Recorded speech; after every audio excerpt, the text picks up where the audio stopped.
मी गेली होती किराणा घेण्यासाठी. किराणा घ्यायला गेल्यानंतर ना या दुकानातल्या छान छान बरण्या बघितल्या ना मला तर वाटतं या अशाच माझ्या घरी घेऊन जाव्यात.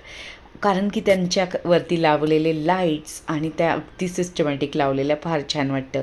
आता हा प्रश्न पडला होता, खजूर घ्यायची होती कारण की मला करायचे होते खजूरचे लाडू. तर कुठली खजूर घेऊ यातच माझा 5 मिनटं गेलेले. खूप कन्फ्युजन होत होतं. लग्नानंतर मुलं झाल्यानंतर ना मेकअपचा एरिया बघण्यापेक्षा गृहिणीला ना क्लिनिंगचा एरिया दुकानामधला जास्त बघायला आवडतो की काय नवीन आलेलं आहे. आणि उन्नतीचं मध्ये मध्ये चाललेलं होतं की मला हे पाहिजे ते पाहिजे, कंपॉस बॉक्स पाहिजे, तिच्या पेन पाहिजे. पण मी काही ऐकलं नाही आणि तिला सांगितलं पुढच्या वेळेस नक्कीच घेऊ. इथे आल्यानंतर ना वेगवेगळे प्रकारचे बॉक्सेस आपल्याला घ्यायचं नसेल ना तरी तो बघण्यात एक वेगळाच आनंद मिळतो. मग घरी आली, दुसऱ्या दिवसाची ही शूटिंग आहे.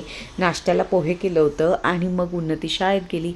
त्यानंतर ना मी कामांना सुरुवात केली. मसाल्याचा डबा घासून घेतलेला होता, स्वच्छ त्याला पुसून घेतला आणि त्यामध्ये सगळे मसाल्यातले जिन्नस भरून ठेवले. आणि मी या पेपरचा वापर केलेला आहे की जेणेकरून काही पडलं तर डबा खराब होणार नाही आणि सारखं घासावं लागणार नाही.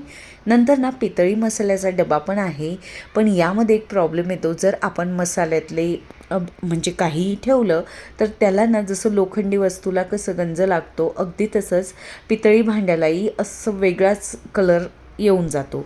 म्हणून मग मी विचार केला की यामध्ये ना ड्रायफ्रूट्स भरू की जेणेकरून मुलंही पटकन दिसेल समोर आणि समोर दिसल्यामुळे ते खातील. आणि तसंच झालेलं आहे. मी हा डबा डायनिंग टेबलवरती ठेवला आणि मुलींना येता जाता ते दिसल्यामुळे खाणं होत आहे. नाहीतर ना एका डब्यात जर मी भरून ठेवलं असतं तर बऱ्याच वस्तू पॅकच्या पॅक राहिल्या असत्या. चला भेटूया नवीन